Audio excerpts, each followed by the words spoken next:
लाडक्या बहिणींप्रमाणे सरकार आता उच्च शिक्षित मुलींनाही दरमहा 2,000 रुपये देण्याचा विचार करत आहे। मात्र या संभाव्य निर्णयावरून सरकारनं आधी राज्यातल्या विदारक शैक्षणिक स्थितीकडे लक्ष द्यावं अशी टीका विरोधकांनी केली आहे। पाहूया। लाडक्या बहिणींनंतर सरकार आता त्याच धर्तीवर लाडकी मुलगी योजना सुरू करण्याच्या तयारीत आहे। उच्च शिक्षण घेणाऱ्या मुलींना पॉकेट मनी म्हणून दरमहा 2,000 रुपये देण्याचा विचार सरकार करतंय। ही योजना कमवा आणि शिका या धर्तीवर आखण्याचं नियोजन सुरू आहे। मंत्रालयात उच्च आणि तंत्रशिक्षण मंत्री चंद्रकांत दादा पाटलांनी विद्यार्थ्यांशी संवाद साधला। त्यावेळी मुलींच्या उच्च शिक्षणामध्ये आर्थिक मदत व्हावी याकरता दरमहा 2,000 रुपये देण्याचा विचार सुरू असल्याचं ते म्हणाले। मात्र या संभाव्य निर्णयावरून मनसेच्या अमित ठाकरेंनी आधी राज्यातल्या शाळा आणि महाविद्यालय नीट सुधारा असं म्हणत टीका केली आहे। मागच्या काही दिवसात राज्यातील खास करून निवासी शाळांमधील विदारक स्थिती समोर आली। अनेक शाळांमध्ये धड खिडक्यांना काचाही नाहीत, स्वच्छतागृहांना दारं नाहीत, तर काही ठिकाणी पूर्ण जेवणही मिळत नाही।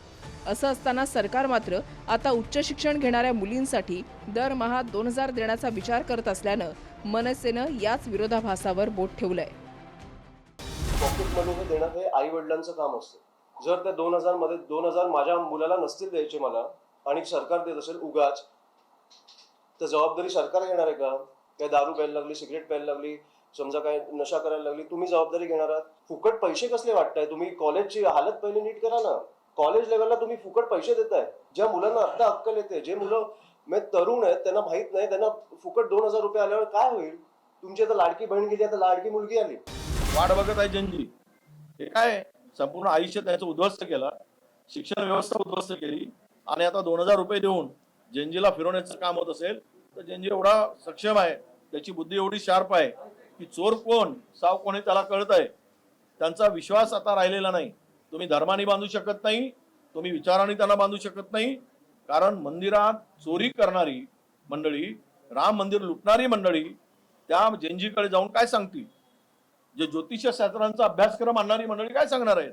त्यामुळे याच्यातून मला वाटतं फार काही फरक पडणार नाही। माननीय पंतप्रधानांनी जाहीरपणे सांगितले की याच्या पुढे खर्च कमी करा, आपल्याकडे पैसे नाहीत असं सुद्धा सांगितलंय।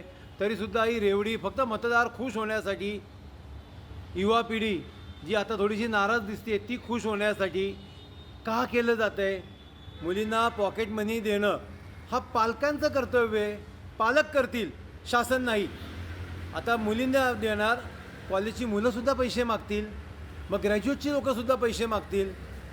हे कुठेतरी थांबलं पाहिजे। तर साधारणतः दरवर्षाला 300 कोटी रुपये इतक्या स्मॉल अमाऊंटमध्ये सगळ्यांचा सहभाग असणारी 5 लाख तरुण तरुणींना दरमहा 2,000 वर्षाला 10 महिन्याचे 20,000 देणारी ही योजना व्यवहारात येईल असा प्रस्ताव मी सध्या सगळ्यांपुढे मांडतो, जो माझा नवीन प्रस्ताव नाही। ऑलरेडी 50,000 पेक्षा कमी नाही इतक्या संख्येने कमवा आणि शिकामध्ये कोणाला 1,800, कोणाला 1,500, कोणाला 1,200, कोणाला 3,000 असे मिळतातच आहेत आणि त्या मिळण्यातून हजारो विद्यार्थी ऑलरेडी शिक्षण अतिशय सुलभतेने घेतात।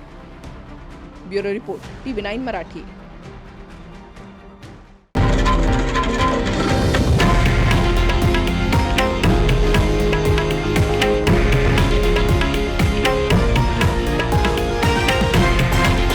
हे आहे देशातील नंबर 1 न्यूज नेटवर्क आणि आपण पाहत आहात TV9 मराठी, एकमेव।